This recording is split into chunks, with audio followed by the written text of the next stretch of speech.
Thank you very much ambassador for joining us today on the شو.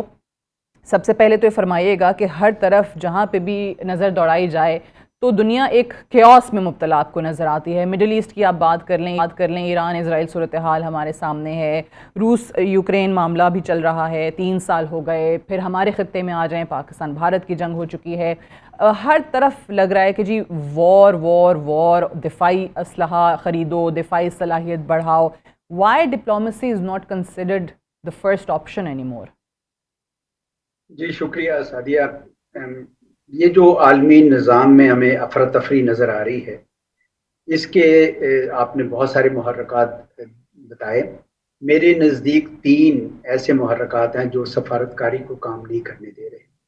ایک تو ہے یونیلیٹرلزم یعنی یک طرفہ کاری, اور وہ آپ کو یاد ہے کہ امریکہ نے جب عراق پہ حملہ کیا 2003 میں, تو اس وقت اقوام متحدہ کی سیکیورٹی کونسل نے ان کو کہا کہ آپ مت جائیے وہاں پہ, اور لیکن وہ چلے گئے. یعنی بین الاقوامی قوانین کی انہوں نے پرواہ نہیں کی. دوسرا یہ ہے کہ ان کو ایک خالی صرف شک تھا کہ عراق میں ویپنز آف میس ڈسٹرکشن ہے, تو جس کا مطلب کہ آپ پری ایمپٹیو بھی کر سکتے ہیں. جی.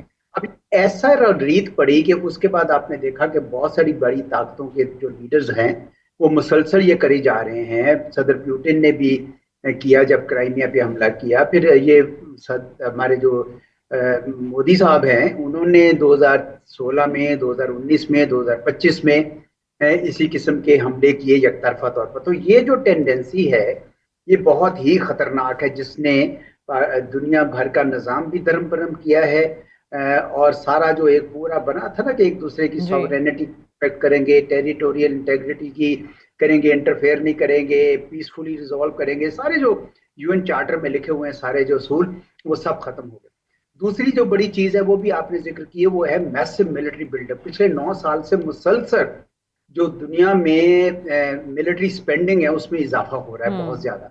اب یہ یاد رکھیے کہ یہ سب کہاں پہ نکلے گا؟ صحیح بات ہے انہی جنگوں میں نکلے گا جن کا آپ ذکر کر رہی ہیں, مختلف جگہوں پر جنگیں ہو رہی ہیں, تو اس کا جو قتل و غارت ہوگی وہ بھی آپ سوچ لیں کتنا خون بہے گا. اور تیسرا جو بڑا ہے وہ ہے فار رائٹ ٹینڈنسیز, یعنی ایکسٹریمسٹ قسم کی جو گورنمنٹس آ رہی ہیں.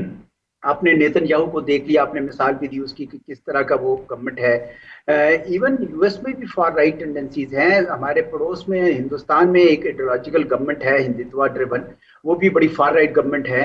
زینوفوبیا ہے, ہیٹڈ فار آؤٹ سائڈرز بہت بڑھ گئی ہے, اسلاموفوبیا. تو یہ جو تینوں ٹرینڈز ہیں نا, اس نے سفارتکاری کی جگہ بڑی محدود کر دی ہے, اور طاقت کے استعمال جو ہے اس سے معاملات طے کیے جا رہے ہیں.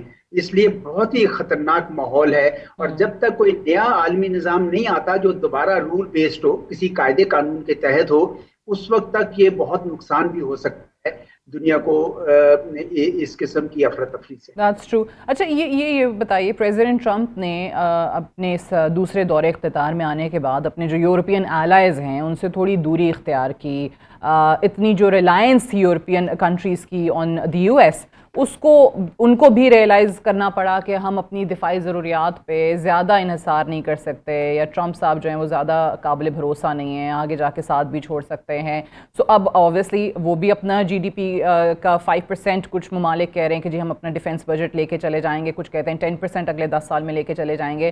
تو یہ بھی الارمنگ سچویشن ہے. اب روس کا ہی یہ خوف ہے یا کوئی اور وجہ بھی ہے کہ یہ صرف اور صرف روس کے خوف میں ہو رہا ہے, US پہ ریلائنس نہیں ہے, یا کچھ اور ہے؟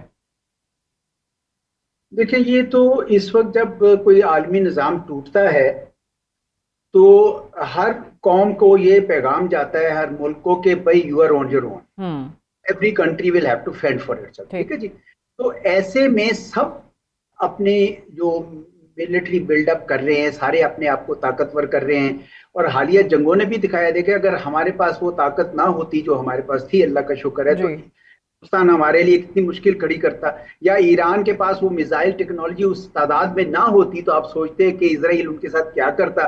تو اس وجہ سے سب کو یہ احساس ہو رہا ہے کہ آپ کو اپنے لیے تیاری کرنا ہے. چنانچہ یہ جو 5% آف GNP کر رہے ہیں کہ یورپینز, آپ سوچیں نا, یہ یورپ کے اندر جو قومیں ہیں نا, یاد رکھیں کہ یہ بڑی ملیٹنٹ قومیں ہوتی تھیں. دونوں جنگیں عظیم جو ہوئی ہیں وہ یورپ کے اندر ہی ہوئی ہیں, اور اگر آپ دوبارہ اگر ملٹرائز کر رہے ہیں, خصوصاً جرمنی کو کر رہے ہیں,